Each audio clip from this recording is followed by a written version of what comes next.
তো সবাই কেমন আছো? আবারও আপনাদের কাছে নিয়ে হাজির হয়েছি লঙ্কা প্রিমিয়াম লিগের পয়েন্টস টেবিল। তার আগে ইন্ট্রোটা এক নজর দেখে নেওয়া যাক।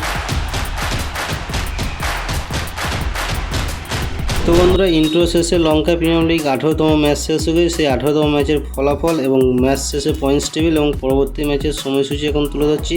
যেখানে 18তম ম্যাচে মুখোমুখি হয়েছিল রয়্যালসের সঙ্গে জাফনা কিংস, যেখানে ক্যান্ডি রয়্যালস প্রথম ইনিংসে ব্যাট করতে নেমে 183 রান করে 8 উইকেট হারিয়ে 20 ওভার শেষে জবাবে জাফনা কিংস ব্যাট করতে নেমে 188 রান করে 7 উইকেট হারিয়ে 20 ওভার শেষে ম্যাচটিকে 13 রানের ব্যবধানে জয়লাভ করে এই 18তম ম্যাচ শেষে এখন তুলে ধরছি পয়েন্টস টেবিলে অবস্থান। যেখানে পয়েন্টস টেবিলে 1 নম্বর অবস্থান করেছে জাফনা কিংস।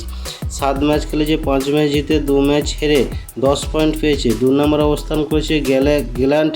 7 ম্যাচ খেলেছে, 4 ম্যাচ জিতে 3 ম্যাচ হেরে 8 পয়েন্ট পেয়েছে।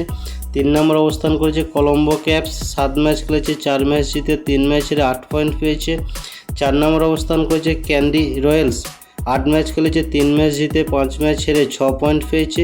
5 নম্বর অবস্থান করেছে ডাম্বুলা সিক্সার। 7টি ম্যাচ খেলেছে, 2টি মাত্র ম্যাচ জিতেছে, 5টি ম্যাচ হেরেছে, 4 পয়েন্ট পেয়েছে। তো বন্ধুরা, আপনাদের কাছে 18তম ম্যাচ শেষে লঙ্কা প্রিমিয়াম লিগের পয়েন্টস টেবিল অবস্থান তুলে ধরলাম। এখন তুলে ধরছি পরবর্তী ম্যাচের সময়সূচি। অর্থাৎ লঙ্কা প্রিমিয়াম লিগের পরবর্তী ম্যাচটি হবে 1 আগস্ট।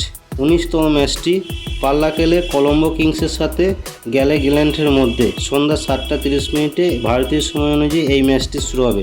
তো বন্ধুরা, এই ছিল লঙ্কা প্রিমিয়াম লিগ 2026-এর লাস্ট আপডেট। 18তম ম্যাচ শেষে পয়েন্টস টেবিল পরবর্তী ম্যাচের সময়সূচি। তাই ভিডিওটা কেমন লাগলো অবশ্যই কমেন্টে জানিয়ে দেবেন। ভালো লাগলে সাবস্ক্রাইব করে রাখবেন।